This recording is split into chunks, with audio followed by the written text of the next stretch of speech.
abandoned in the freezing forest and left to die. 2 bar cubs hung helpless. Then Human Baby saw this. Let us know where you're watching. If you love my content, consider supporting it with a super thanks. Also, don't forget to like and subscribe. It'll help us to remain in touch with amazing people like you.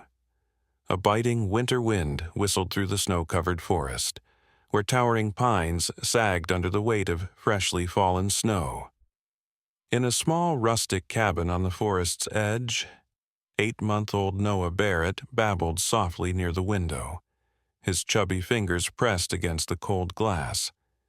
His bright blue eyes widened as he peered out at the frosty landscape, captivated by the dancing snowflakes. Beyond the cabin, barely visible through the curtain of falling snow, 2 bear cubs lay tangled in the remnants of a discarded net.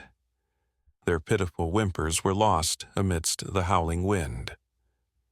The smaller cub, with a patch of white fur on its chest, struggled weakly against the tightening binds. The larger one had already given up, its tiny body trembling violently from the cold. Their mother was nowhere to be found. Noah's parents, Emma and Liam Barrett, had moved to this remote cabin just 3 months ago, seeking peace after years of city life. Emma was inside preparing lunch, the warm aroma of vegetable soup filling the cozy living room. Liam had gone to collect more firewood from the shed, leaving Noah safely settled in his padded play area near the bay window. The wind picked up, howling through the trees like a mournful cry. Noah's attention shifted to a cluster of ice-crusted shrubs about 50 yards from the cabin. Something moved there, something small and dark against the pristine white snow. His curious eyes focused on the strange shapes, his mind not yet able to comprehend what he was seeing, but somehow sensing the distress. The tiny cubs continued to flail helplessly, their dark fur now coated in a thin layer of snow. Their breath came out in faint puffs of steam, growing weaker by the minute. The forest remained silent except for the wind, as if the whole world had abandoned these innocent creatures to their fate. Noah pressed his face closer to the window, leaving a small fogged print on the glass. He made a soft cooing sound, his eyes never leaving the struggling forms in the distance. The smaller cub let out a cry that somehow pierced through the cabin walls, a desperate, heart-wrenching sound that made Noah's tiny brows furrow in concern. Emma called from the kitchen, "Noah, sweetie, lunch is almost ready." She had no idea that her baby boy was witnessing a life-or-death struggle just beyond their property line. The larger cub made another attempt to free itself, twisting its body frantically. This only caused the net to tighten further around its hind leg, cutting into the tender flesh. A drop of blood stained the snow beneath it, a stark crimson splash against the endless white. Noah's hands slapped against the window in agitation. Something deep inside his developing mind recognized suffering when he saw it. His babbling grew more insistent, as if trying to alert someone, anyone, to what was happening outside. A lone raven circled overhead, its black wings stark against the gray sky. It cawed once, twice, then landed on a nearby branch, watching the scene unfold with beady eyes. Nature could be cruel sometimes, indifferent to the suffering of its smallest creatures. Who would leave bear cubs abandoned in such brutal cold? Were they victims of poachers who had fled at the sound of their mother's approach? Or had they simply wandered into an old trap, their innocent curiosity leading them to disaster? The smaller cub's cries grew fainter, its strength ebbing away with each passing minute. The temperature was dropping rapidly as the afternoon wore on. Without help, the cubs wouldn't survive until nightfall. Their fur, though thick, was no match for the freezing temperatures that plagued this part of the forest in winter. Noah suddenly let out a sharp, urgent sound. Not quite a word, but more than a babble. His mother called again from the kitchen, assuming he was just hungry. But Noah's eyes remained fixed on the dying cubs, his heart somehow understanding what his mind could not yet comprehend. Without intervention, those small creatures would not survive the day. As if sensing the baby's gaze upon them, the larger cub lifted its head weakly, its dark eyes seeming to look directly at the cabin window, at Noah. A connection formed, silent but powerful, between the helpless infant and the equally helpless wild creatures caught in a human-made trap. The question hung in the frozen air like the icicles dangling from the cabin's roof. What difference could a human baby, barely able to walk, possibly make in this heart-wrenching situation? Noah's tiny hand reached out, as if trying to bridge the impossible distance between warmth and cold, between safety and peril, between life and the creeping shadow of death that now loomed over the abandoned cubs. Emma wiped her hands on her apron and walked into the living room, curious about Noah's unusual sounds. "What's got you so excited, little man?" she asked, approaching the window.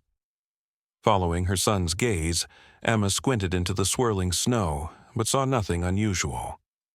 The angle from where she stood concealed the struggling cubs from view, hidden behind the cluster of frost-covered shrubs. "Just watching the snowfall, aren't you?" she said, ruffling Noah's soft hair. "Daddy will be back soon with more firewood and then we'll have lunch."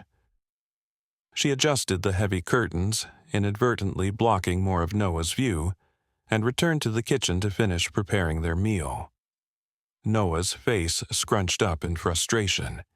He slapped his hands against the window again, harder this time, his eyes never leaving the spot where he'd last seen the cubs. Their cries had become so faint that even his keen ears could barely detect them now. Outside, the situation grew more dire. The mother bear, a massive brown creature with battle scars across her snout, crashed through the underbrush nearly a mile away. She had been separated from her cubs for hours after fleeing from hunters who had pursued her relentlessly since dawn. The poachers, armed with tranquilizer guns and nets, had targeted the family specifically. Cubs fetched a high price in certain black markets, and winter pelts were particularly valuable. The mother bear's powerful nose caught the traces of her cub's scent on the wind, but it was mingled with the alarming smell of human presence. She let out a low, mournful growl that echoed through the trees. Birds took flight at the sound, and smaller creatures burrowed deeper into their winter hideaways. The great bear was coming, and her rage was terrible to behold. Back at the cabin, Liam struggled through the deep snow, his arms loaded with split logs. The wind had picked up considerably since he'd left the house, and visibility was quickly deteriorating. As he neared the porch steps, he paused, an uneasy feeling creeping up his spine. Years of wilderness experience had taught him to trust his instincts. Something wasn't right. He scanned the tree line, his breath forming clouds in the frigid air. For a moment, he thought he saw movement, something large shifting between the distant pines. Probably just snow falling from branches, he told himself. But he hurried the last few steps to the cabin door regardless. Inside, Noah had managed to pull himself up to, standing by, gripping the window ledge. His legs wobbled unsteadily as he pressed his face against the glass, his breath creating expanding circles of fog that obscured his view. He made an urgent gurgling sound as Liam entered, stamping snow from his boots. "Someone's getting more mobile every day," Liam observed with a proud smile, setting the firewood down by the hearth. "Before we know it, you'll be running circles around us." Emma emerged from the kitchen wiping her hands. "Perfect timing. Lunch is ready." She took Noah from his spot by the window despite his protests. "He's been fascinated by something out there all morning." Liam frowned slightly. "I thought I saw something moving in the trees. Probably nothing, but maybe I should take a look after lunch." Noah squirmed in his mother's arms, reaching back toward the window with increasing desperation. His babbles took on an urgent tone that neither parent had heard before. "Someone's cranky," Emma said, settling him into his high chair. "Food will help." She spooned some pureed carrots onto his tray, but Noah ignored it completely, his eyes still fixed on the window. Meanwhile, the cub's situation had grown critical. The smaller one had stopped moving entirely, its tiny body curled into a ball as if trying to conserve what little warmth remained. The larger cub continued to struggle weakly, but each movement grew more sluggish than the last. Ice crystals had formed around their noses and ears, and the blood from the larger cub's wound had frozen into a dark crust. The net that entrapped them was the work of the same poachers who had chased their mother. Left in haste when the mother bear proved too aggressive, it had been partially buried by fresh snow until the curious cubs stumbled upon it earlier that morning. What had begun as playful exploration had turned into a death trap. A sudden gust of wind rattled the cabin windows, causing Noah to jump. He knocked his bowl of carrots to the floor with a clatter, his face reddening as he prepared to wail. Hey, it's okay," Liam soothed, cleaning up the mess while Emma tried to distract Noah with another spoonful of food. Just then, a distant sound cut through the howling wind. A roar so powerful it seemed to shake the very air. All three humans froze, even Noah, whose cries died in his throat. "Was that?" Emma whispered, her face paling. Liam nodded grimly. "Bear, and it sounds angry." He moved to the window, scanning the forest with newfound intensity. "It's probably miles away, but still." Noah suddenly pointed toward the shrubs and let out a string of insistent babbles, as if trying desperately to communicate something vital. Liam followed his son's gesture, narrowing his eyes to peer through the thickening snowfall. This time, he spotted movement, but not the massive shape he had expected. Instead, he saw something small and dark struggling against the white background. "There's something out there," he said, reaching for his binoculars hanging by the door. Adjusting the focus, he gasped. "My God, they're bear cubs, 2 of them, and they're caught in some kind of trap." Emma joined him at the window, Noah still in her arms. "Cubs? But then that sound was their mother," Liam finished, his expression grave. "And she's coming for them." The implications hit them both simultaneously. A mother bear separated from her cubs would tear apart anything, or anyone, she perceived as a threat. Their remote cabin, nestled at the forest's edge, stood directly between the raging mother and her dying young. Noah whimpered softly, as if understanding the danger, but his eyes remained fixed on the cubs, his tiny hands reaching outward in a gesture that seemed almost protective. "We have to help them," Emma said quietly, surprising herself with the words. Liam turned to her in disbelief. "Emma, that's a mother bear coming. If she sees us anywhere near her cubs, if we do nothing, those cubs will die," she interrupted, a determination hardening in her voice. "And then what? She'll still come, she'll still smell her cubs, and she'll still be right outside our home, but she'll be even more desperate and dangerous because they'll be dead." Noah made a sound that seemed almost like agreement, his eyes darting between his parents and the window. Liam ran a hand through his hair, knowing his wife was right. "I have some wire cutters in the shed. If I can reach them quickly, cut them free, and get back inside before she arrives." "It's too dangerous for you to go alone," Emma protested. "More dangerous for all of us to go out there," Liam countered, already pulling on his heavy coat. "Stay inside with Noah, lock the door behind me." As he prepared to venture out, Noah became increasingly agitated, reaching for the window with such insistence that Emma had trouble holding him.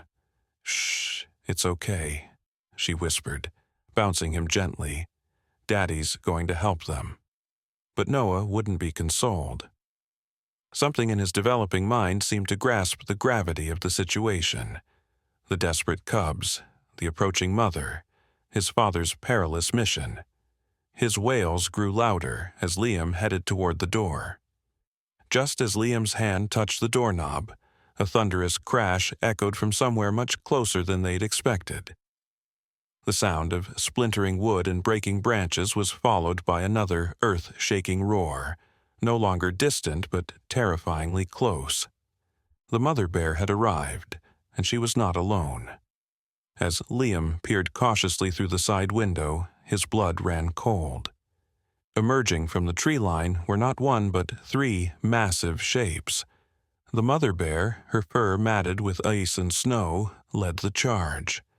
Behind her lumbered 2 adult male bears, their breath clouding the air as they advanced toward the trapped cubs. "There are 3 of them," Liam whispered in disbelief. "This changes everything." Emma joined him at the window. Noah clutched tightly to her chest.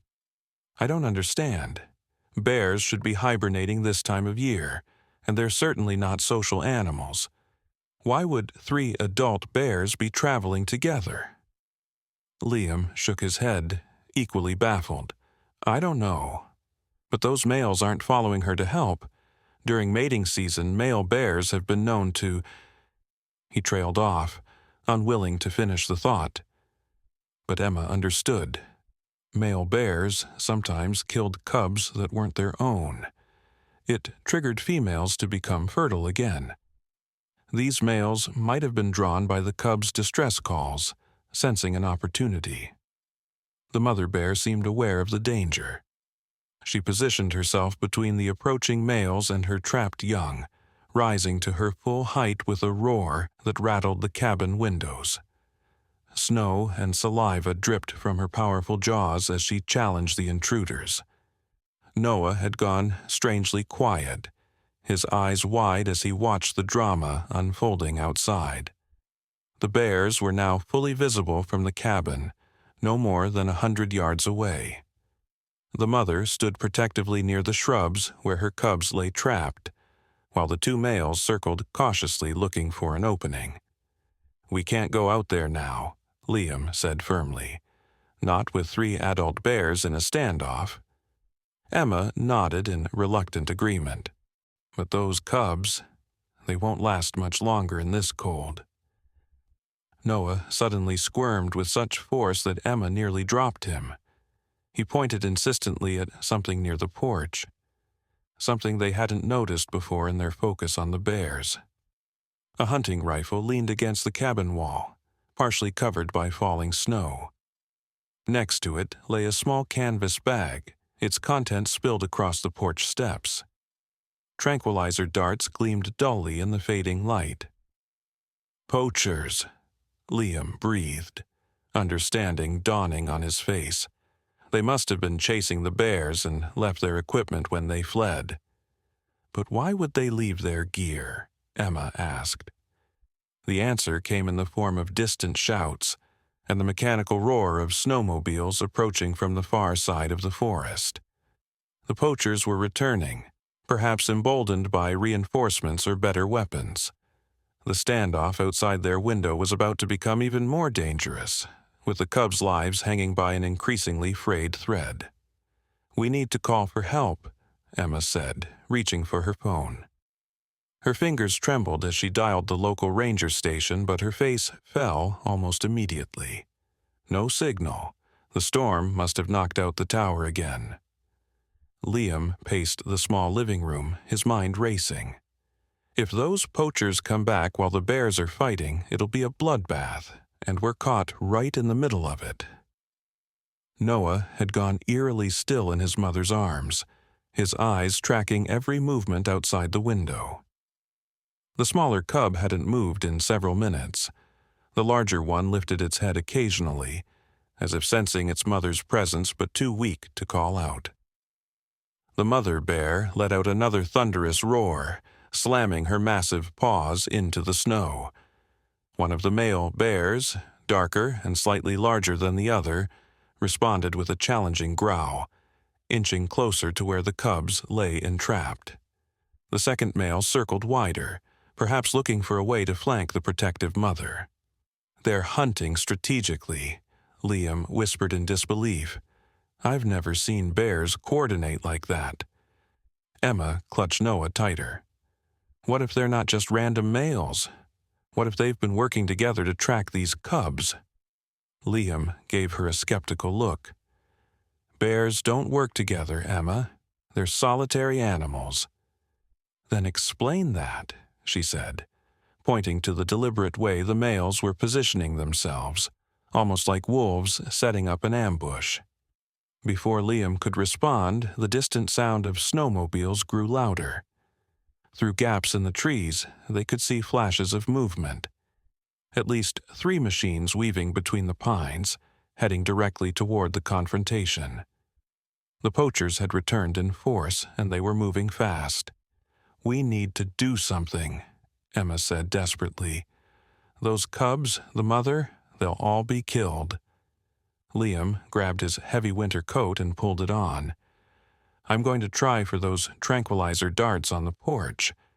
If I can load that rifle, maybe I can buy some time." "Time for what?" Emma demanded, her voice rising with fear.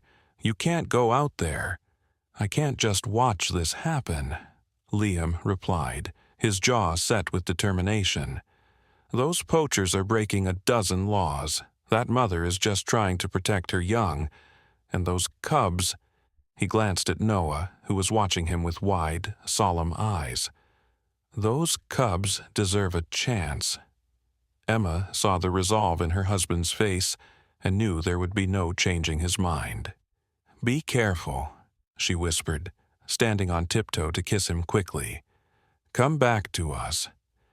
Noah let out a soft coo, reaching toward his father with one tiny hand.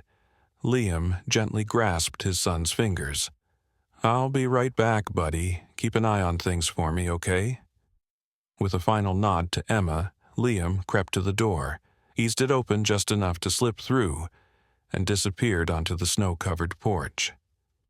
Emma rushed to the window, Noah still in her arms, watching anxiously as Liam crouched low and moved toward the abandoned rifle. The bears were so focused on their standoff that they hadn't noticed the human movement, yet. Outside, the cold hit Liam like a physical blow. The temperature had dropped even further, and the wind cut through his layers like icy knives. He kept his body low, moving as silently as possible across the creaking wooden planks.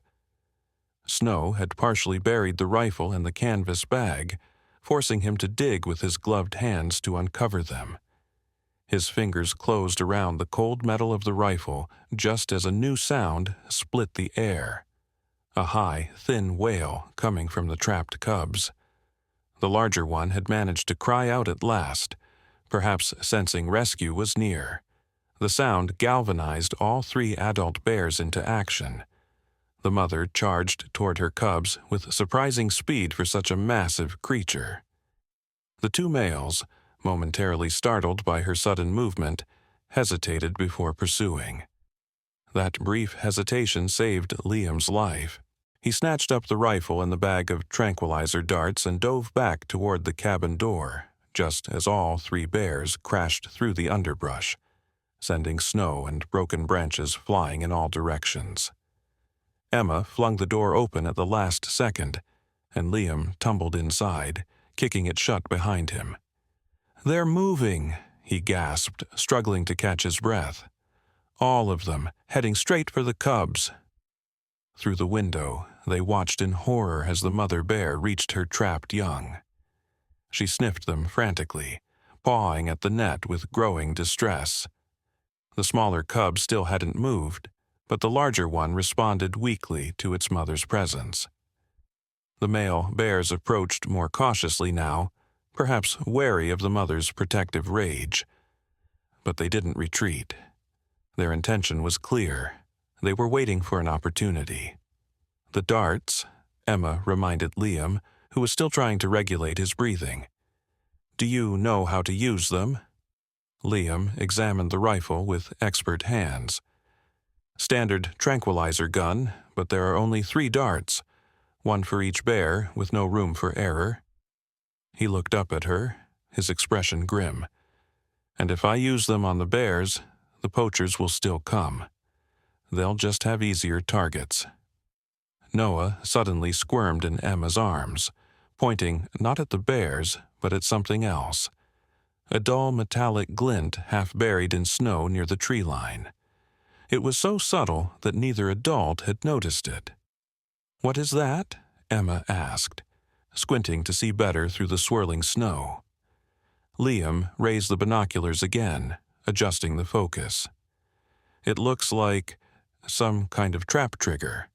Those cubs didn't just wander into an abandoned net, it was an active trap, and—" He paused, scanning the area more carefully. "There's more of them. At least 3 or 4 similar setups hidden around the clearing. This whole area is rigged." The implications were chilling. The poachers hadn't fled in panic. They'd set up an elaborate capture system and were now returning to collect their prizes. The sound of snowmobiles grew louder, now accompanied by men's voices calling to each other through the trees. The poachers were less than a minute away. "We need a new plan," Liam said, his mind racing. "If those poachers see us interfering, we could be in danger too." Emma's expression suddenly changed, a memory surfacing from the recesses of her mind. "Wait, when we bought this cabin, the previous owner mentioned something about an old fire service road that runs behind the property. Said it hadn't been used in years, but it was how they used to evacuate people during forest fire season. How does that help us now?" Liam asked, checking the rifle's mechanism. "Because," Emma continued, excitement building in her voice, "he said it connects to the main ranger station 10 miles south. If someone could get to that road and follow it—" Liam caught on immediately. "They could reach the rangers and bring back help." His face fell almost as quickly. "But we'd never make it through this snow on foot, and we can't leave you and Noah alone with all this happening." Noah made another urgent sound, slapping his tiny hands against the window. Outside, the mother bear had managed to claw away part of the net, but her efforts were growing more frantic as the male bears closed in. The sounds of the approaching snowmobiles were now accompanied by the metallic click of weapons being readied. Then, as if the situation weren't dire enough, the cabin's lights flickered once, twice, and went out completely. The backup generator in the shed kicked on automatically, but it would only last a few hours in this cold. "Power's gone," Liam muttered unnecessarily, his breath now visible inside the rapidly cooling cabin. Emma clutched Noah closer, her mind working furiously. "The old snowmobile," she said suddenly. "The one in the storage shed that came with the property. You said you got it running last week." Liam's eyes widened. "It's ancient, Emma, and barely holding together. But it works," she insisted. "You could take the old logging trail behind the shed. It must connect with that fire service road eventually. And leave you and Noah here alone, with armed poachers and 3 adult bears just yards away? Absolutely not. We'll be safer inside than you'll be out there," Emma argued. "But if you don't go, none of us will be safe for long. Those poachers won't just tip their hats and leave when they see our cabin. And those bears—" She didn't need to finish the thought. Noah whimpered softly, his eyes still fixed on the desperate scene outside. The mother bear had freed one of the cubs, the larger one, but it was barely moving, too weak from cold and exertion. The smaller cub remained ominously still. Liam looked from his wife to his son, then back to the chaos unfolding beyond their walls. The decision was impossible, yet it had to be made. "I'll go," he said finally. "But I'm leaving you the rifle. There are 3 tranquilizer darts. Use them only if you have absolutely no choice." He quickly showed Emma how to load and fire the weapon. though her hands shook as she practiced the motions. Remember, they take about 10 seconds to work. Aim for the shoulder or haunch, anywhere with large muscle mass. Emma nodded, trying to project a confidence she didn't feel. How long will it take you to reach the Rangers? If the snowmobile holds out and I can find that road quickly, maybe an hour there, another hour back with help. Liam glanced out the window again. That's if everything goes perfectly. The poachers were close enough now that individual voices could be distinguished.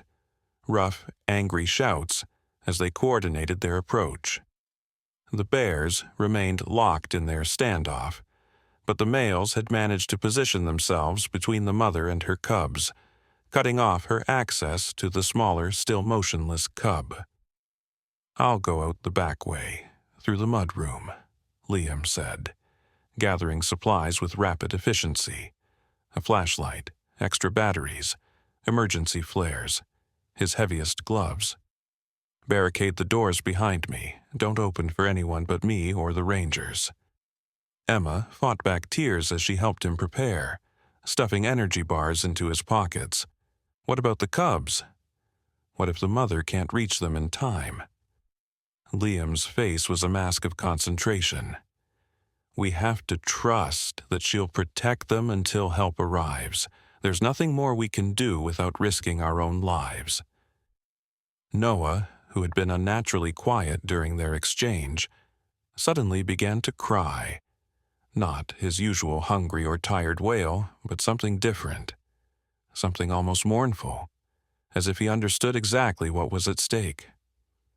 Emma bounced him gently, murmuring soothing words, but her eyes never left Liam's face. "Be careful," she whispered. "We need you." Liam kissed them both quickly, his beard rough against Noah's soft cheek. "I'll be back with help before you know it. Stay away from the windows. Keep Noah in the interior bathroom if you hear anyone approach the cabin." With a final look at his family, Liam slipped through the mudroom door and into the howling storm, leaving Emma and Noah alone in the dimly lit cabin. The moment the door closed behind him, an ear-splitting roar shook the windows. The mother bear had charged at the males, driven to desperate action by the approaching humans and the plight of her cubs. The three massive bodies collided in an explosion of snow and fury, their growls drowning out even the mechanical whine of the poachers' snowmobiles. Emma hurriedly moved away from the windows, carrying Noah to the relative safety of the cabin's central hallway. She could still hear the savage sounds of the bear fight, punctuated now by shouts from the poachers and the occasional sharp crack that might have been a warning shot. Noah's crying had stopped as suddenly as it had begun. He stared up at his mother with an expression that seemed far too knowing for his 8 months of life, his tiny fingers curling around the collar of her sweater. "It's going to be okay," Emma told him, trying to keep her voice steady. "Daddy's going to bring help. We just need to stay safe until then." A tremendous crash from outside made her jump.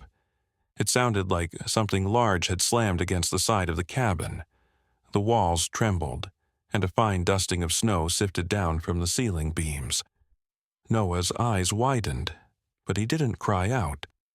Instead, he twisted in her arms, his gaze fixed unerringly on the front window as if he could still see what was happening despite the closed curtains. Emma hesitated, torn between the need to know what was occurring outside and the wisdom of staying away from exposed areas. Another crash decided for her. She had to understand what they were facing. Keeping Noah clutched tightly to her chest, she crept to the edge of the window and carefully peered around the curtain. The scene that greeted her was pure chaos.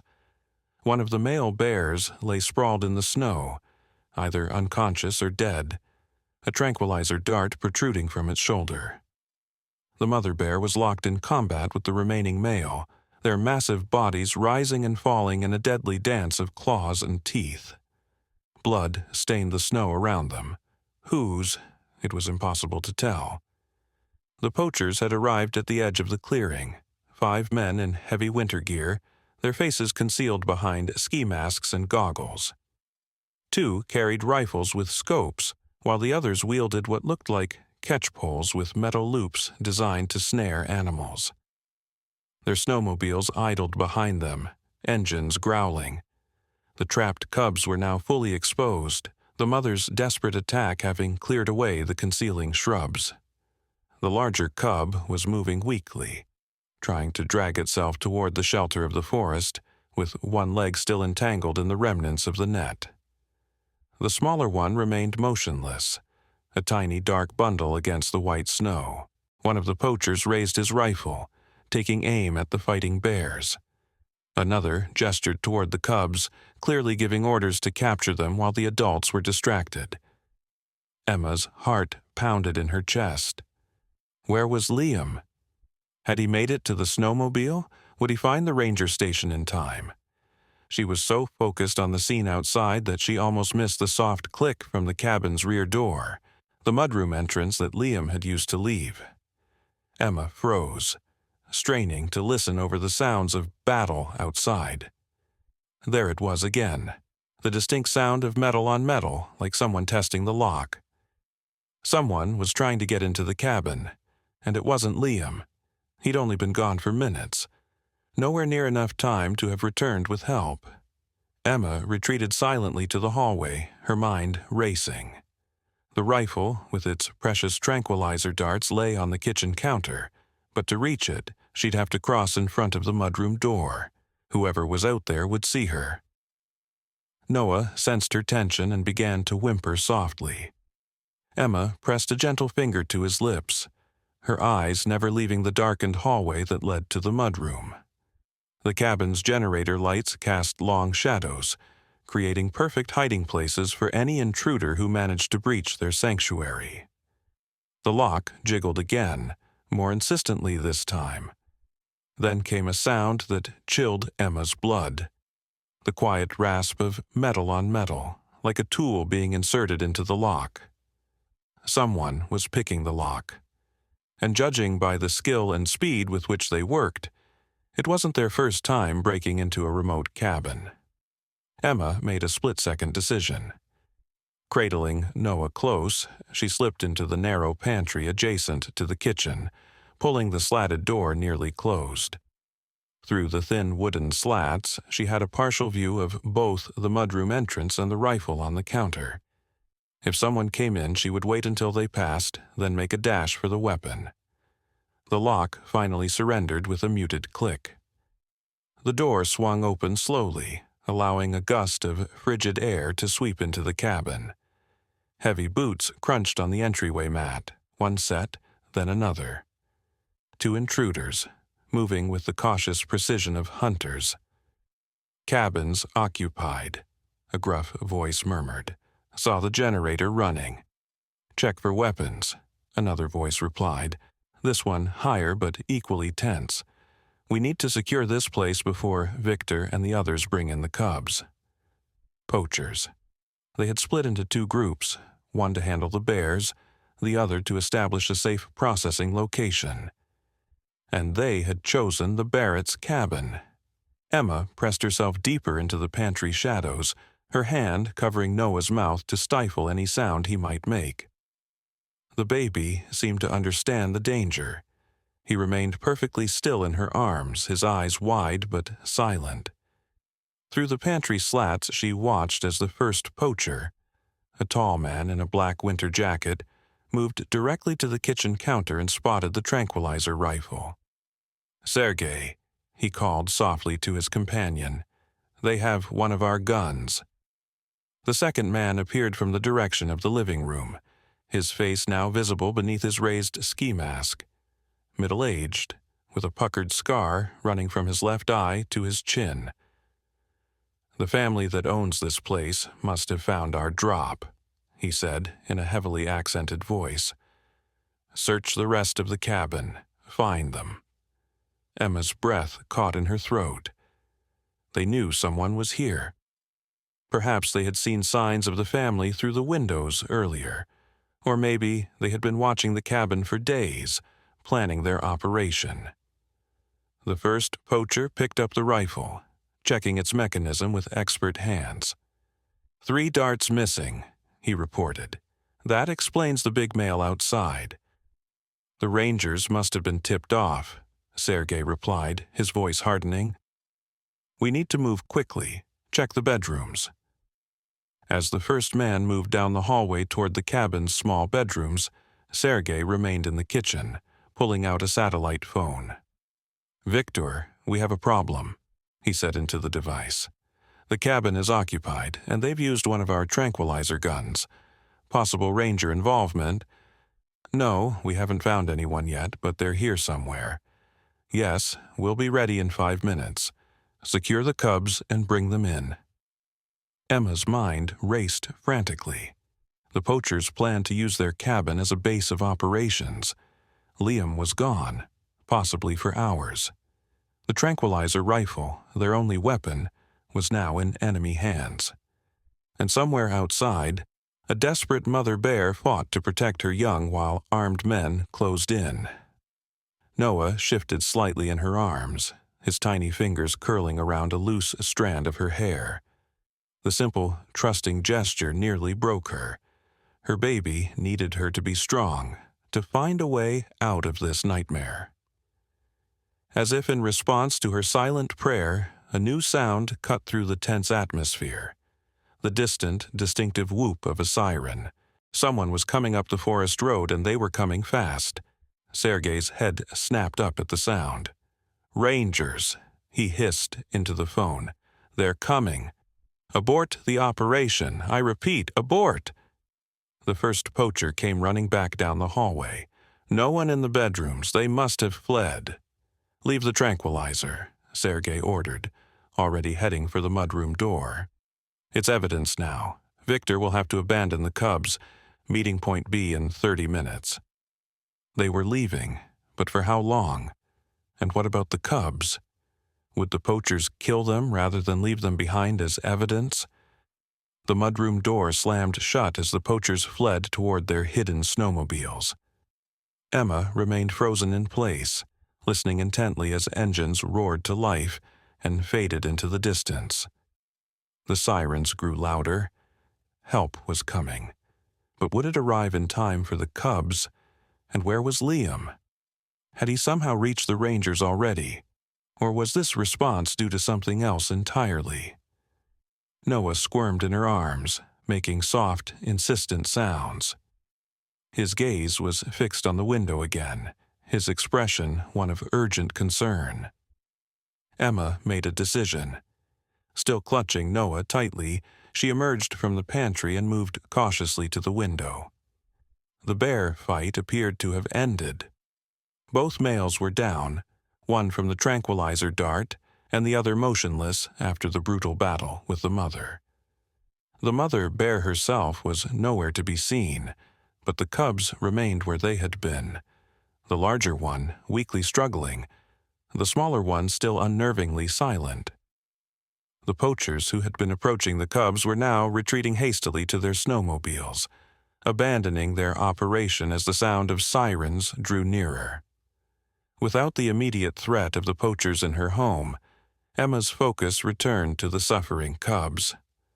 The temperature was still dropping, the daylight fading as the winter afternoon waned. Those tiny creatures wouldn't survive much longer without help. "We have to do something," she whispered to Noah, who cooed in what sounded like agreement. Emma set him down in his play area, surrounded by cushions to keep him safely contained. "I'll be right back, sweetie. Mommy's going to try to help those baby bears." Noah watched her with solemn eyes as she retrieved her heaviest coat, a pair of thick work gloves, and a sharp kitchen knife. She hesitated, then grabbed a thick blanket from the couch as well. "Stay here," she told Noah firmly, knowing he couldn't possibly understand but needing to say it anyway. "I'll be right outside the window where you can see me." Emma eased the front door open, wincing as the bitter cold slapped against her face. The sirens were very close now, perhaps just on the other side of the forest ridge. The poachers had all fled, and the adult bears were either unconscious or gone. This might be her only chance to help the cubs. She plunged into the snow, which reached almost to her knees in places. Each step was an effort, but the cubs were less than 50 yards away. She could make it there and back before the rangers arrived, before anyone else could be endangered. The larger cub saw her coming and tried to retreat, but its entangled leg prevented escape. It let out a pitiful whine that tore at Emma's heart. The smaller cub still hadn't moved. "It's okay," Emma murmured as she approached, trying to project a calm she didn't feel. "I'm going to help you." She knelt beside the cubs, her hands trembling inside her gloves. The larger cub watched her with fearful eyes, but was too weak to fight. Emma carefully examined the net, finding where it had twisted around the cub's hind leg, cutting off circulation. Using the kitchen knife, she began to saw through the tough material. "Almost there," she encouraged, working as quickly as she dared without risking injury to the frightened animal. Just a little more. The net finally gave way, releasing the cub's leg. Emma immediately turned her attention to the smaller cub, her heart sinking as she gently touched its motionless form. But there, a faint rise and fall of its tiny chest. Still alive, but barely. Emma wrapped both cubs in the blanket she had brought, cradling them against her body for warmth. The larger cub struggled weakly at first, then seemed to surrender to the comfort of the blanket and the blessed heat of another living being. The sirens had stopped, replaced by the sound of vehicle doors slamming and men calling to each other.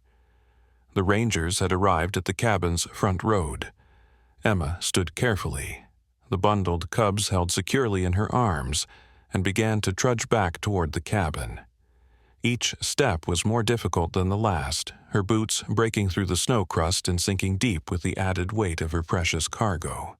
Halfway to the cabin, Emma heard a sound that made her blood run cold, a low, rumbling growl from somewhere behind her. She froze, afraid to turn around. The mother bear had returned. Slowly, forcing herself to remain calm, Emma turned her head. The massive brown bear stood at the edge of the clearing, her fur matted with blood and snow, her eyes fixed on the bundle in Emma's arms.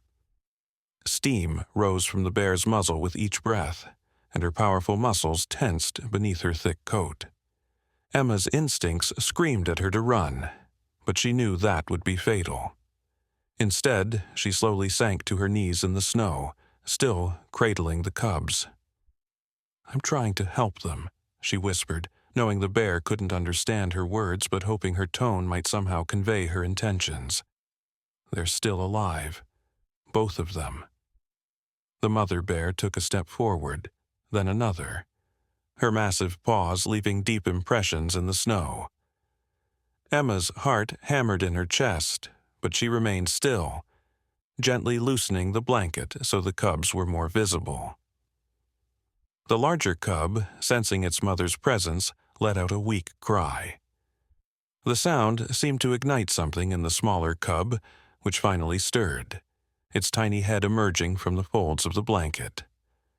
Emma heard shouts from the direction of the cabin.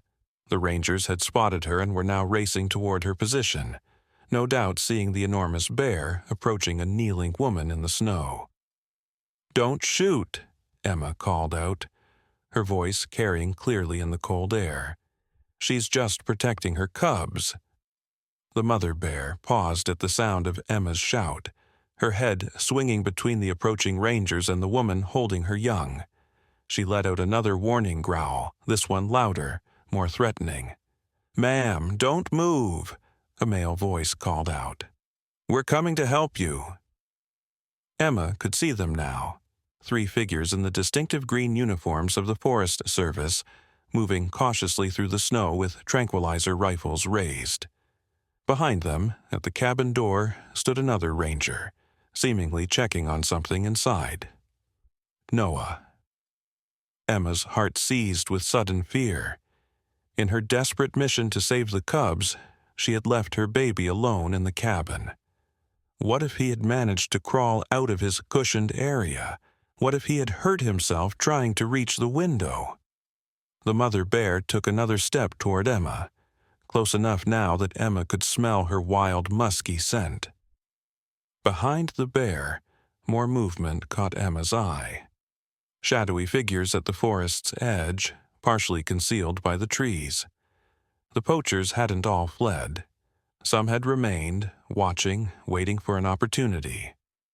Emma made a split-second decision. Gently, she placed the bundled cubs in the snow directly in front of her, then backed away on her knees, creating distance between herself and the young bears. "They're right here," she said softly to the mother bear. "Take them somewhere safe." The mother bear hesitated only a moment before rushing forward. With surprising gentleness, she nudged both cubs with her snout, inspecting them thoroughly. The larger cub responded with more vigor now, attempting to stand on wobbly legs. The smaller one remained weak but was definitely alive, its tiny head turning toward its mother's warmth. The rangers had stopped their advance, wisely giving the family space for their reunion. One of them circled around to reach Emma, offering her an arm for support. "Ma'am, we need to get you inside," he said urgently. "There are poachers in these woods, and that bear could turn on you at any moment." Emma accepted his help in standing, her legs numb from kneeling in the snow. "My baby," she said, her voice cracking with sudden emotion. "I left him alone in the cabin." "Your son is fine," the ranger assured her. "Our team leader is with him now, but we need to move. Those poachers had a sophisticated operation running in these woods, and we're not sure we've rounded all of them up yet." As if to punctuate his warning, a sharp crack echoed through the clearing. A rifle shot from somewhere in the trees.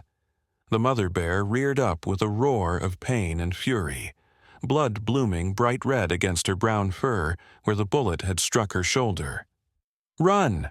the ranger shouted, pulling Emma toward the cabin. Behind them, chaos erupted.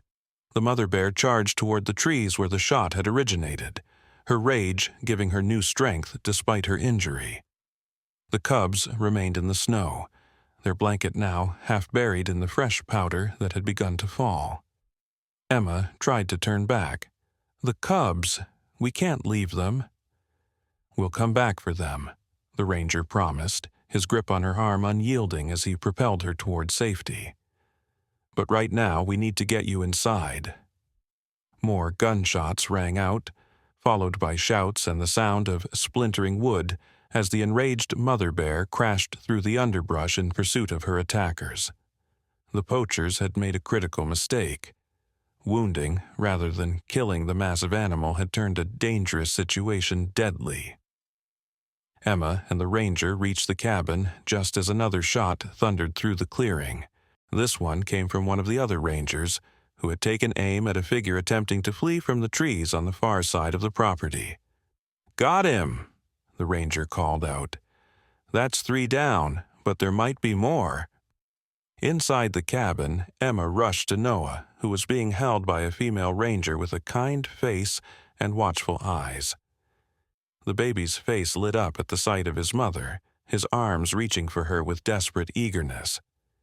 "He's been very brave," the ranger said, carefully transferring Noah to Emma's waiting embrace.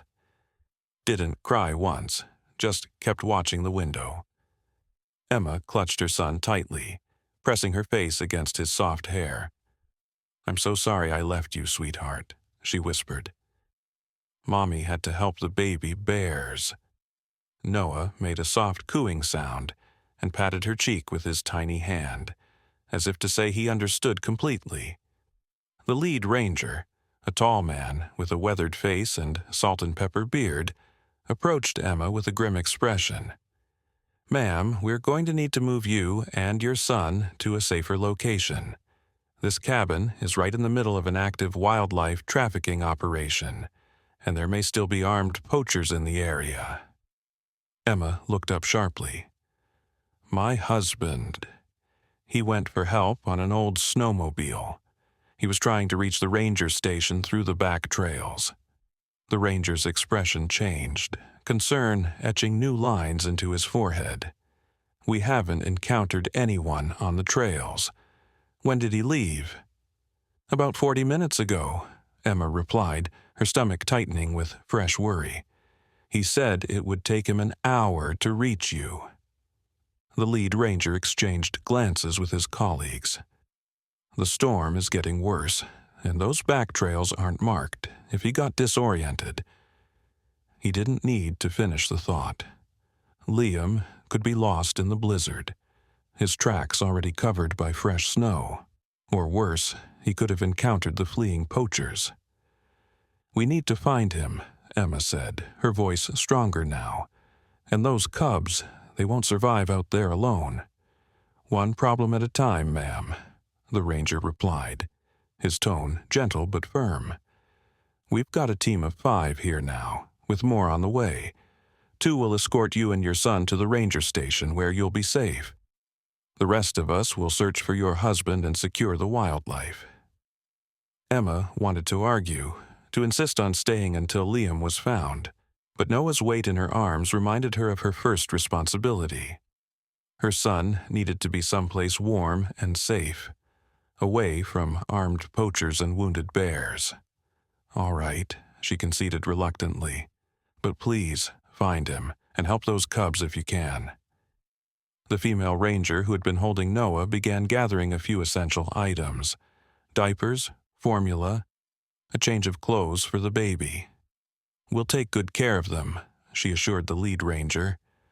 Jackson, you're with me. We'll use the SUV. One of the younger rangers nodded, already moving toward the door to check that the path was clear. Outside, the gunfire had stopped, replaced by an eerie silence broken only by the soft hiss of falling snow. The mother bear, Emma asked hesitantly. Disappeared into the woods, the lead ranger replied. She's wounded but mobile. Once we've secured the area, we'll track her. The priority is to reunite her with those cubs before nightfall. A sudden commotion outside drew everyone's attention. The cabin door burst open, admitting a gust of cold air and a snow-covered figure that stumbled inside, nearly falling in exhaustion. "Liam!" Emma cried, recognizing her husband despite the ice crusting his beard and eyebrows. He looked up, his face pale with cold, but his eyes bright with relief at the sight of his family. "Emma." "Noah, thank God." The rangers helped him to a chair, where he collapsed, his limbs trembling with cold and fatigue. "Snowmobile broke down 2 miles out," he explained between chattering teeth. "Had to continue on foot, saw the poachers' trucks on the main road, tried to avoid them, then heard gunshots. You did the right thing coming back," the lead ranger assured him, wrapping a thermal blanket around Liam's shoulders. "We got your family's distress call about 20 minutes ago." Emma frowned in confusion. "Distress call? We didn't call anyone. The phones are down." The ranger looked equally puzzled. "We received an automated emergency signal from this location. Came in through the Forest Service emergency channel. That's why we responded so quickly." Liam and Emma exchanged bewildered glances. "We don't have that kind of emergency system," Liam said. "This cabin is pretty basic, no fancy alarms or satellite connections." Before anyone could ponder this mystery further, one of the rangers at the window called out, "Movement in the clearing. It's the mother bear. She's back." Everyone rushed to look. Sure enough, the massive brown bear had returned, moving with a noticeable limp from her wounded shoulder. She approached the spot where Emma had left her cubs, only to find it empty. "Where are the cubs?" Emma asked, suddenly realizing they were no longer visible in the snow where she had left them. "Johnson and Peters were supposed to retrieve them once the area was secure," the lead ranger said, his brow furrowing. but they're still checking the perimeter for remaining poachers. The mother bear let out a mournful sound that carried clearly through the glass, a deep, sorrowful call for her missing young. She began to dig frantically at the snow, searching for any trace of her cubs. Noah, who had been quiet in Emma's arms, suddenly became agitated. He pointed insistently at the window, making urgent sounds and bouncing in her embrace as if trying to communicate something of vital importance. "What is it, sweetheart?" Emma asked, moving closer to the window so Noah could see out. The baby continued to point, his finger now aimed at a specific spot near the tree line, a slight depression in the snow that none of the adults had noticed. Something had moved there, disturbing the perfect white blanket. "There," Liam said, following his son's gaze. "Something's moving under the snow." The lead ranger raised his binoculars. "I'll be damned," he muttered. "It's the cubs. They've burrowed under the snow for warmth, just like their mother would have taught them. They're alive." The mother bear had noticed, too. She moved toward the spot, her powerful front paws gently brushing away snow to reveal her young. First, the larger cub emerged, shaking snow from its fur. Then, miraculously, the smaller one appeared, weak but definitely alive. "They've got survival instincts," the ranger remarked, genuine admiration in his voice. "Even at that young age, when the mother didn't return immediately, they did exactly what they needed to do to stay alive." Emma felt tears well in her eyes as she watched the reunion. The mother bear gathered her cubs close, inspecting them thoroughly before beginning to shepherd them toward the safety of the deeper forest. "Will they be okay?" she asked. "The mother is injured, and that smaller cub seemed so weak." "Bears are remarkably resilient," the ranger replied. "We'll track them, make sure the mother's wound isn't life-threatening, but right now, the best thing for those cubs is to be with their mother, away from human interference." Noah babbled happily, clapping his hands together as he watched the bear family retreat into the trees. There was something almost knowing in his expression, as if he understood exactly what had happened and was pleased with the outcome. "We still need to get you all to safety," the female ranger reminded them, her hand on the cabin door. "The SUV is ready, and we can have you at the station in 20 minutes. Liam stood, his strength returning now that he knew his family was safe. "What about the poachers? Did you catch them all?" The lead ranger's expression darkened. "We've apprehended 3, but based on the equipment we've found and radio communications we've intercepted, there could be at least 3 more. This is part of a sophisticated wildlife trafficking ring that's been operating across several northern states. They target bear cubs, wolf pups, even lynx kittens, anything that can be sold to private collectors or unscrupulous zoos overseas." That's why they came back to the cabin, Emma realized. They needed a place to hold the animals until transport arrived. "Exactly," the ranger confirmed. "And they chose your cabin because it's remote but accessible, with multiple escape routes through the forest." Liam's jaw tightened. "So, even after we leave, they could return?" "We'll have a team here 24/7 until we're sure all of them have been apprehended," the ranger assured him. "But for now, your priority needs to be getting your family somewhere safe and warm." Emma gathered a few more of Noah's things while Liam quickly changed into dry clothes. Within minutes, they were ready to leave, bundled against the increasing cold as they prepared to venture out to the waiting vehicle. Just as they reached the door, the radio on the lead ranger's belt crackled to life. "Base to Team Alpha. We've got movement on the eastern perimeter. 3 individuals on foot heading into Sector 7, possibly armed." The ranger's expression hardened. "That's less than a mile from here," he said quietly to his team. "They're circling back." To Emma and Liam, he added, "Change of plans.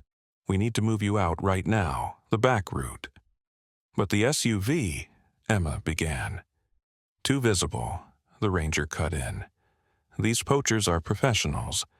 They'll be watching the main approaches. We have snowmobiles hidden about a quarter-mile through the trees. Harder to spot, more maneuverable in this terrain.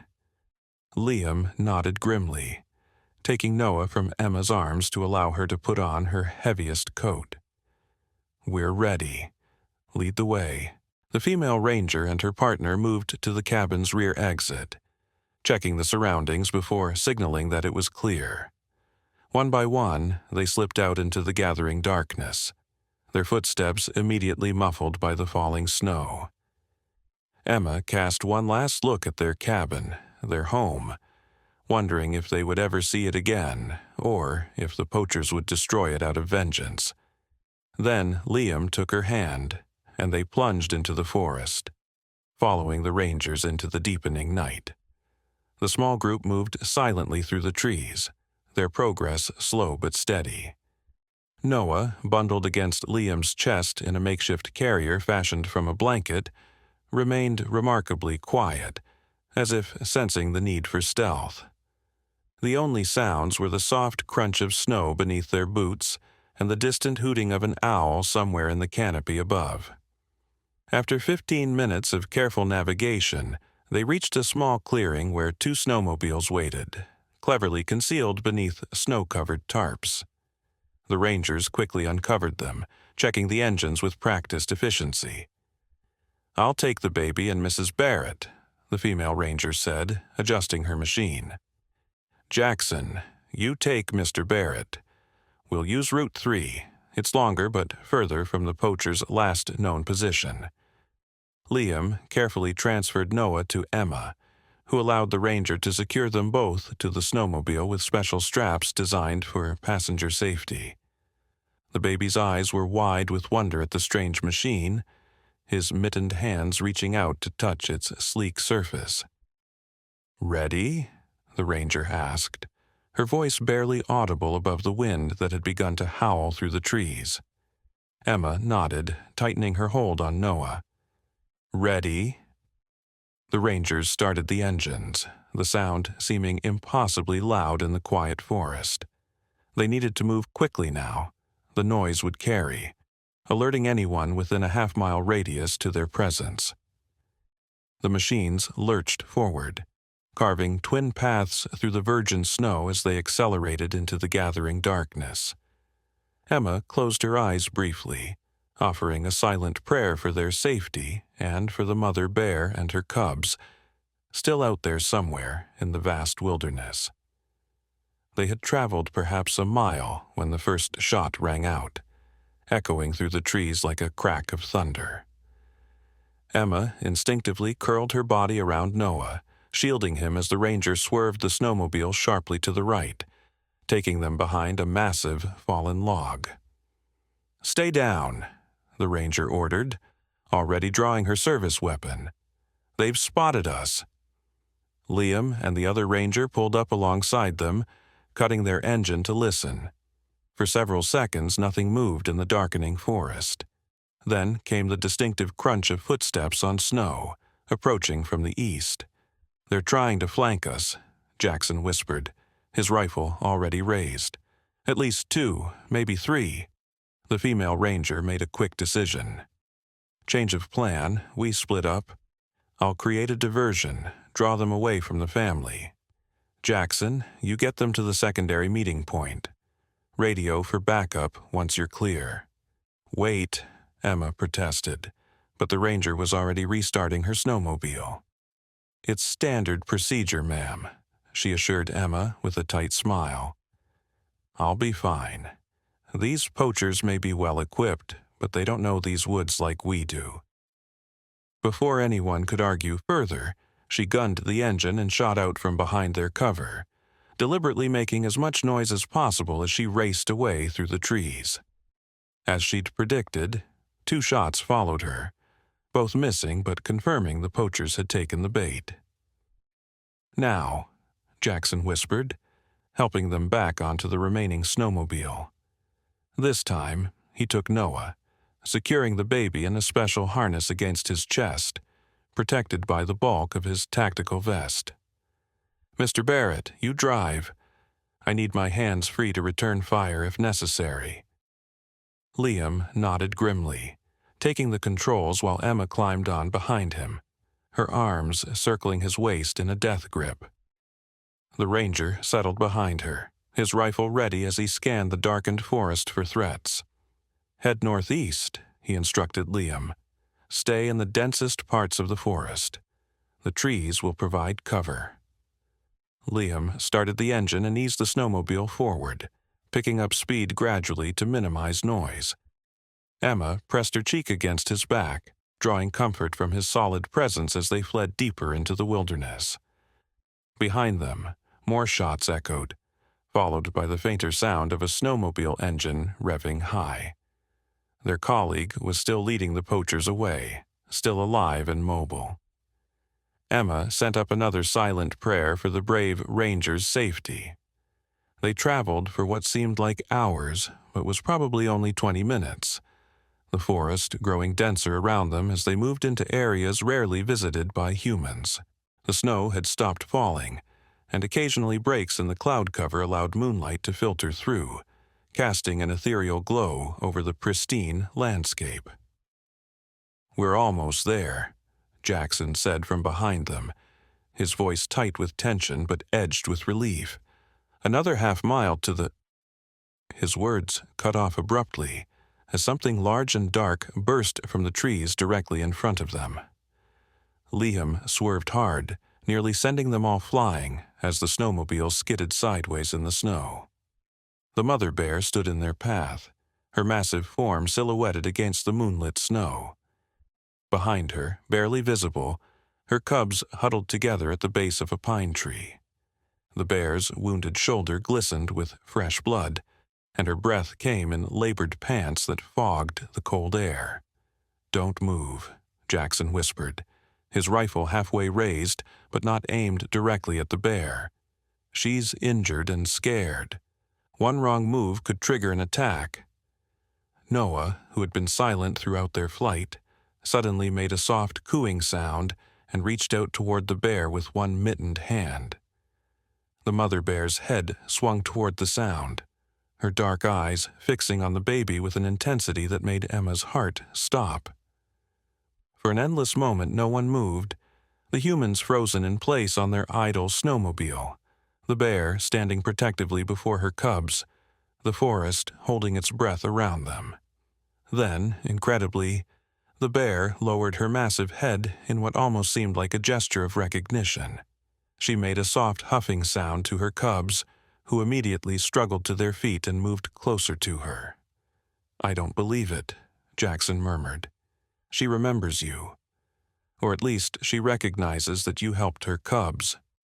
Liam kept his hand steady on the controls, ready to accelerate at the first sign of aggression. But the bear merely watched them, her eyes intelligent and wary, but not hostile. "What do we do?" Emma whispered. "We give her space," Jackson replied, slowly lowering his rifle. "Let her move on her own terms." As if understanding his words, the mother bear began to back away, shepherding her cubs deeper into the protective shadows of the forest.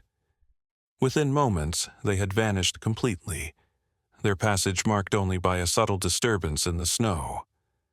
Liam released a shaky breath. "That was a miracle," Emma finished for him, her eyes still fixed on the spot where the bear family had disappeared. Noah babbled happily against Jackson's chest, seemingly delighted by the encounter. "Smart kid," the ranger remarked, adjusting the baby's harness. "Somehow, he knew she wouldn't hurt us." They resumed their journey, more cautiously now, aware that they shared these woods with creatures both wild and wounded. The secondary meeting point turned out to be a small, well-concealed cabin used by the Forest Service for research and emergencies. Solar panels on the roof powered basic amenities, and a stockpile of supplies ensured that anyone taking shelter there could survive for days if necessary. Jackson quickly secured the perimeter before allowing them inside, then used a satellite radio to contact his colleagues. To everyone's relief, the female ranger who had created the diversion had made it safely back to the main road, where a backup team had been waiting. 2 more poachers had been apprehended, bringing the total to 5. "Still one unaccounted for," Jackson reported grimly after ending the transmission. The leader, according to the others, most dangerous of the bunch, former military with advanced wilderness training. Emma held Noah close, the baby now drowsy with exhaustion after their ordeal. "What happens now?" "We stay here tonight," the ranger replied, already building a fire in the small hearth. "It's too dangerous to move again in the dark, especially with that last poacher still out there. At first light, a helicopter will come to extract you to the main ranger station." Liam moved to the cabin's single window, peering out at the moonlit forest. "And the bears? Will they be okay?" Jackson's expression softened slightly. "The mother is injured, but mobile. We've alerted our wildlife team, who will track them at a safe distance to make sure they find suitable shelter. Once the area is secure, a veterinarian might be able to treat her wound remotely with a tranquilizer dart and antibiotic injection." "And our cabin?" Emma asked hesitantly. "Too soon to tell," Jackson admitted. "But the fact that you helped expose this poaching ring, well, let's just say the Forest Service takes care of its friends. Whatever happens, you won't face it alone." As Emma settled Noah on a narrow cot, the baby's eyes fluttered closed almost immediately, his small body finally surrendering to exhaustion. She brushed a kiss against his forehead, marveling at his resilience. Somehow, this tiny human had sensed the cub's distress, had understood the mother bear's intentions, had remained calm throughout an ordeal that would have reduced most adults to panic. "He's special, isn't he?" Liam said softly, coming to stand beside her. Emma nodded, her throat tight with emotion. "He saw something we didn't. He knew those cubs needed help before anyone else realized they were even there." Outside, the wind had died down, leaving the forest in a state of perfect, crystalline silence. Somewhere in that vast wilderness, a mother bear was finding shelter for her young, their lives preserved by an unlikely chain of events that had begun with a baby's compassion. As Emma drifted toward sleep, her husband's arm protectively around her and their son sleeping peacefully nearby, she couldn't help but wonder about the connections that bound all living things, the unexpected threads of empathy and understanding that could span the divide between species, between wilderness and civilization, between the innocent and the knowing. In the morning, they would face new challenges: the remaining poacher, the damage to their home, the decisions about their future in these woods. But for now, in this moment of hard-won peace, it was enough to know that they had done what was right, that they had stood against cruelty and indifference, that they had helped preserve something wild and precious. And perhaps, most remarkably of all, it had begun with a baby who, though unable to speak or fully comprehend the world around him, had somehow understood the most important truth of all: that compassion knows no boundaries, and that even the smallest among us can make a difference when it matters most. Dawn broke over the forest with a crystalline clarity that only comes after a heavy snowfall. Inside the Forest Service cabin, Emma woke to the sound of a helicopter's distant thrum. She blinked against the light streaming through the frost-edged window, momentarily disoriented until the events of the previous day came rushing back. Beside her, Noah slept on, his cheeks flushed with warmth, one tiny hand curled beneath his chin. Liam was already up, conferring in low tones with Ranger Jackson near the cabin's small communication station. "They've spotted the last poacher," Liam informed her as she joined them, his voice tight with controlled tension. He was heading back toward our cabin. They think he's looking for something specific. Evidence left behind, maybe." Jackson nodded grimly. "They're closing in on him now. The extraction helicopter will be here in 10 minutes to take you and your family to safety." Emma glanced back at Noah, still peacefully asleep.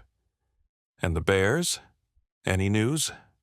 "Wildlife team located them around dawn," Jackson replied, his expression softening slightly. "They found shelter in a small cave about 2 miles north of here.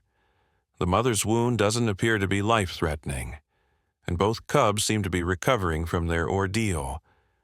Relief washed through Emma, so powerful it left her momentarily lightheaded. "They're going to be okay."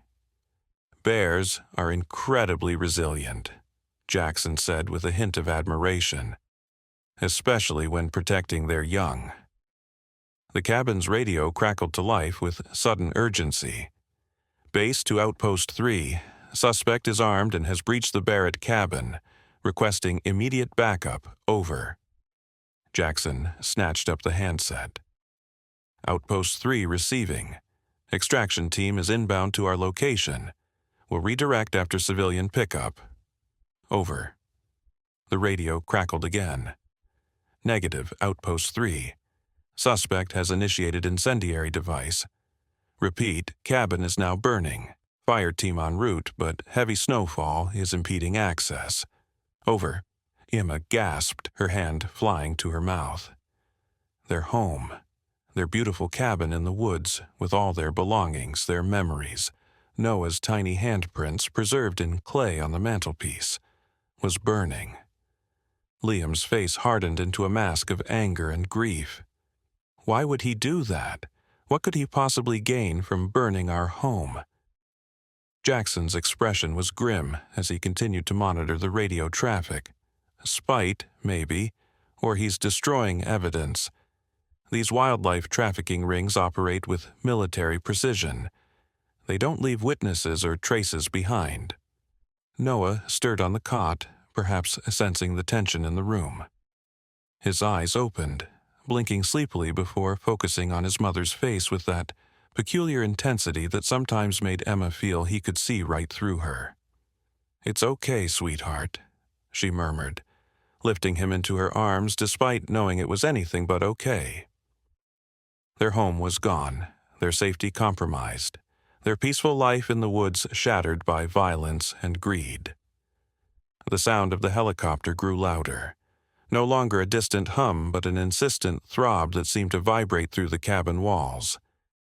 Jackson moved to the door, peering out to confirm it was their extraction team.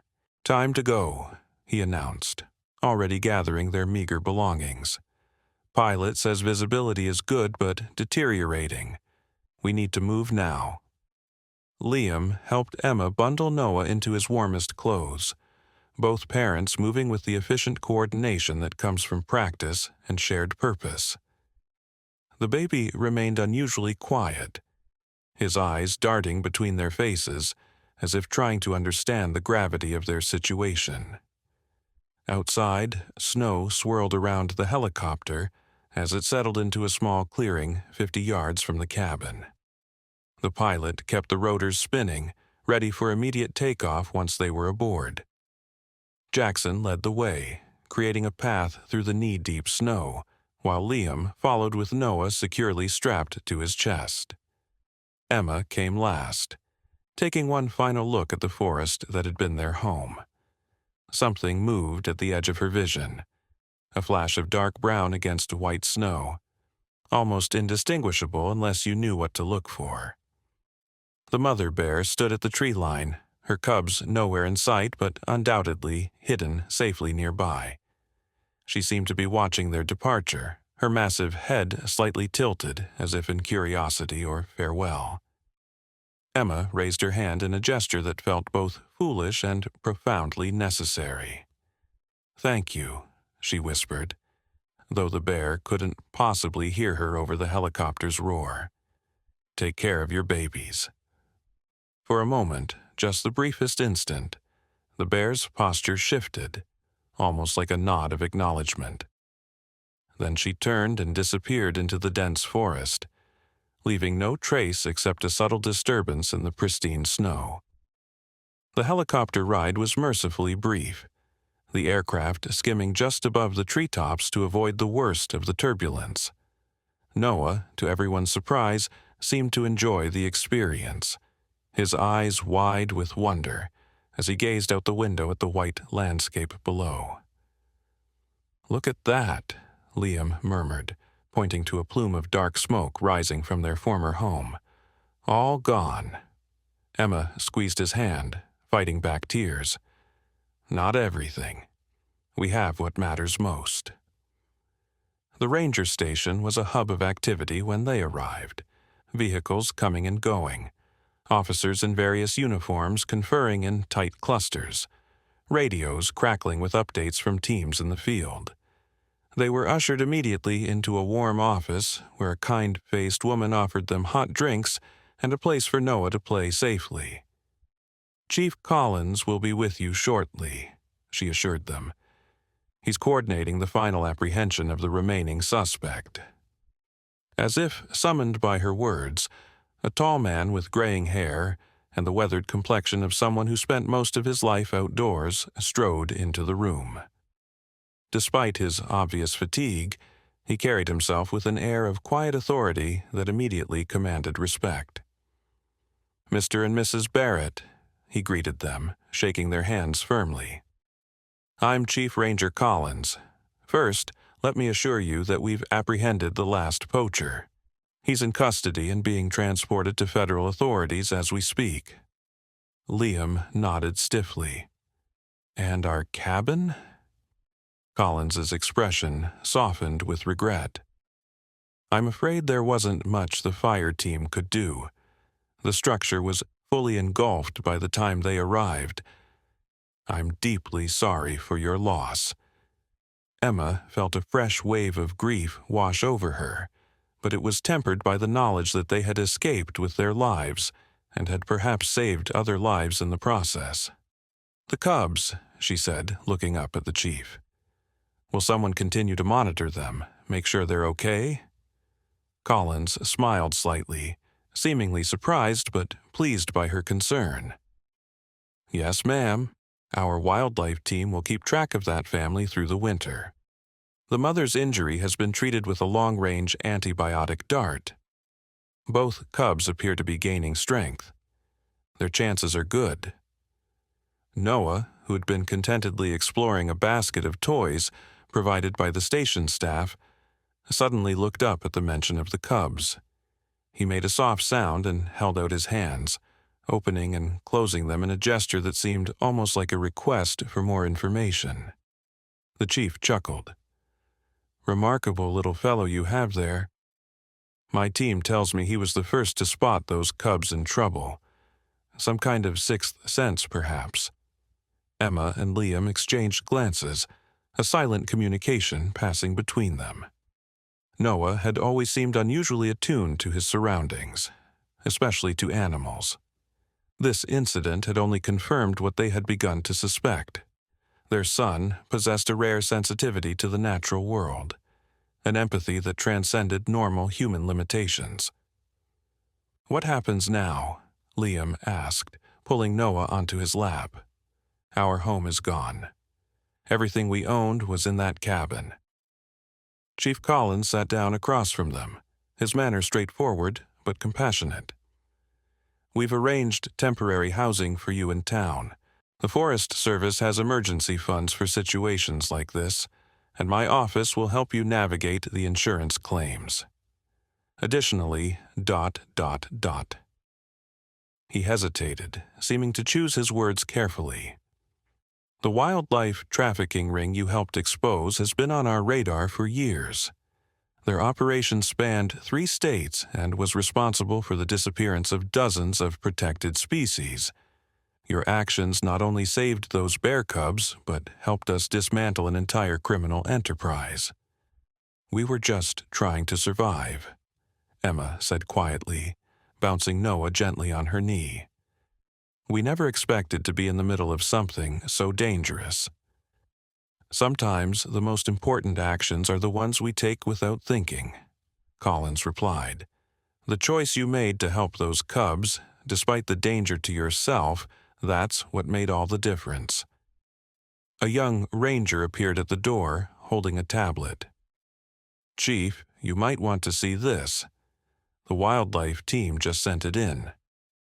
Collins took the device, his weathered face breaking into a rare smile as he viewed whatever was on the screen.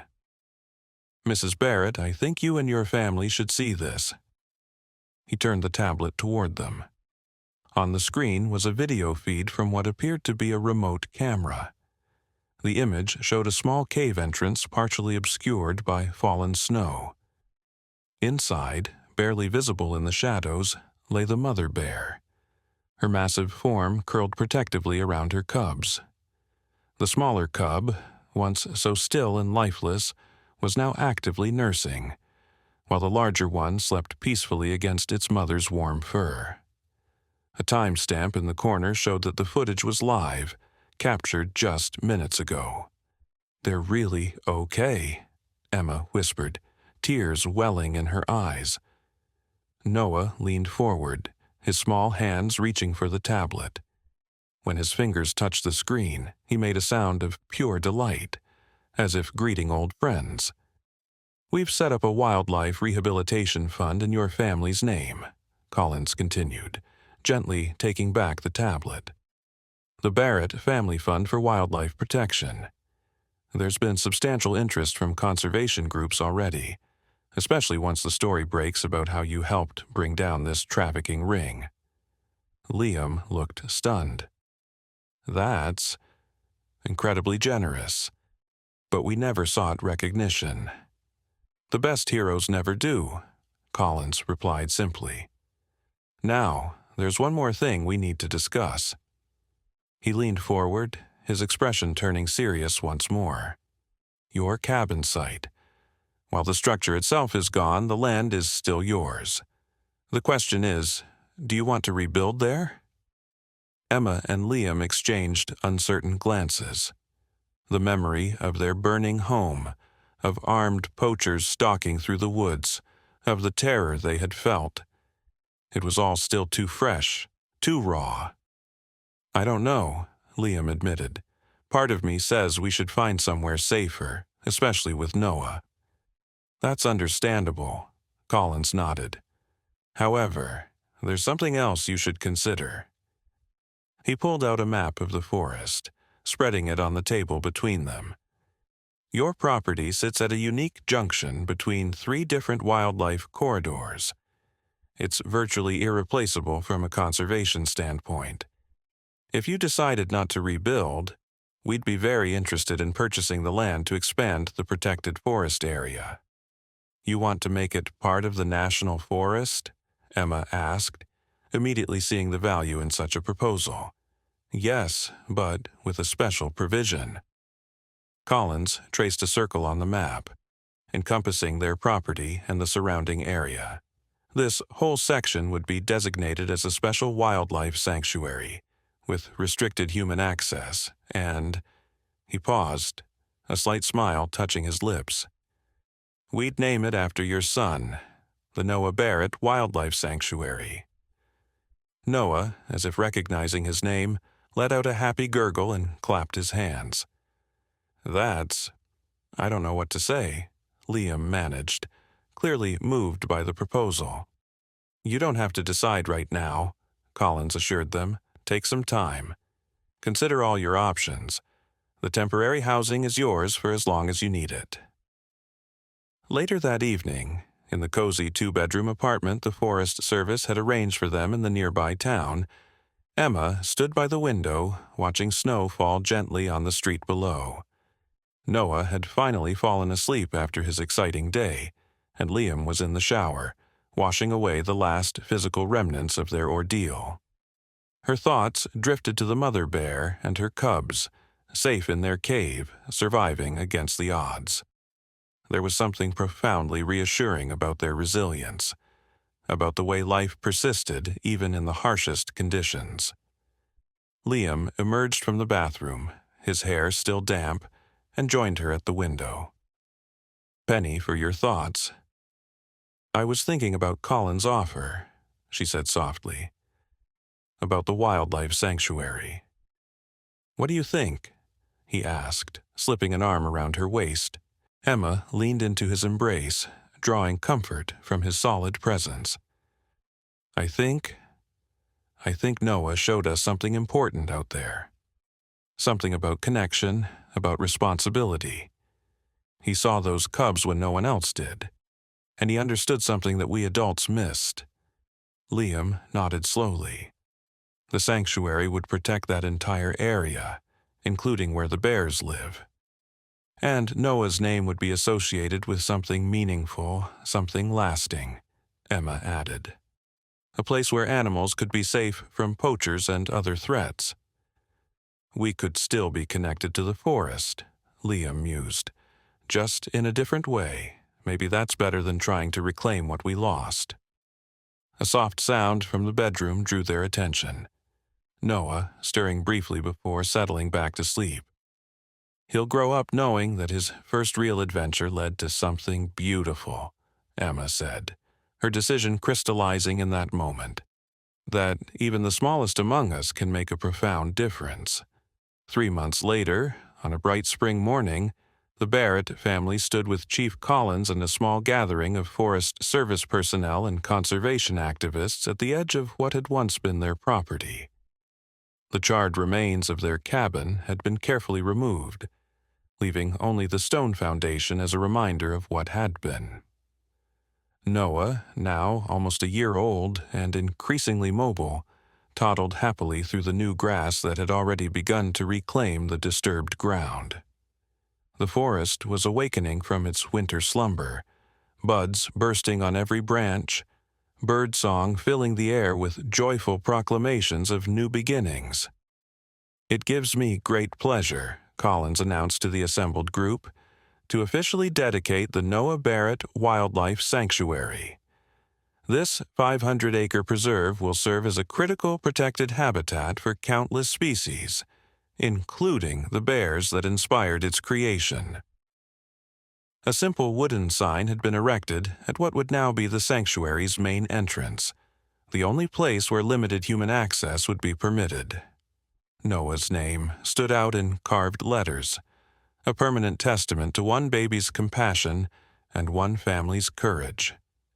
As Emma watched her son exploring his namesake's sanctuary with wide-eyed wonder, a movement at the forest's edge caught her attention. There, partially concealed by the emerging spring foliage, stood a familiar figure. The mother bear, her coat glossy in the sunshine, her wound healed to nothing more than a faint scar. Beside her, 2 healthy cubs romped in the underbrush, their winter ordeal forgotten in the joy of springtime abundance. Noah noticed them at the same moment, letting out a delighted squeal and pointing with one chubby finger.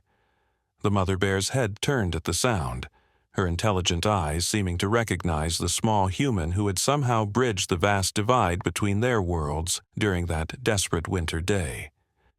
For a brief, magical moment, human and bear regarded each other across the clearing, not as adversaries, not as strangers, but as fellow mothers, fellow creatures sharing one fragile, precious planet.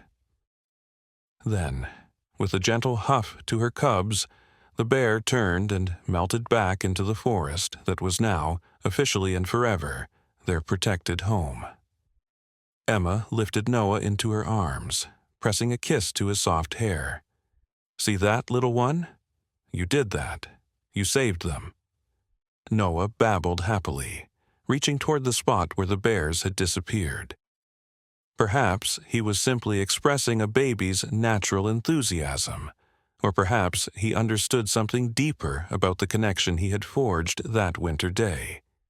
A connection that had changed not only the fate of 2 bear cubs, but the course of his family's life and the future of this forest. As they turned to join the others for the sanctuary's inaugural hike along carefully marked trails, Emma couldn't help but wonder what other wonders awaited her extraordinary son as he grew. What other bridges might he build between humans and the natural world? What other silent creatures might find their voice through his special gift of empathy and awareness? The questions would unfold in their own time, just as Noah himself would grow and develop in ways they could not yet imagine. But of one thing, Emma was certain. The compassion that had driven her 8-month-old son to notice the suffering of abandoned bear cubs would continue to guide him throughout his life, creating ripples of change that would extend far beyond this one forest, this one family, this one miraculous winter day when a human baby saw what no one else could see and changed everything.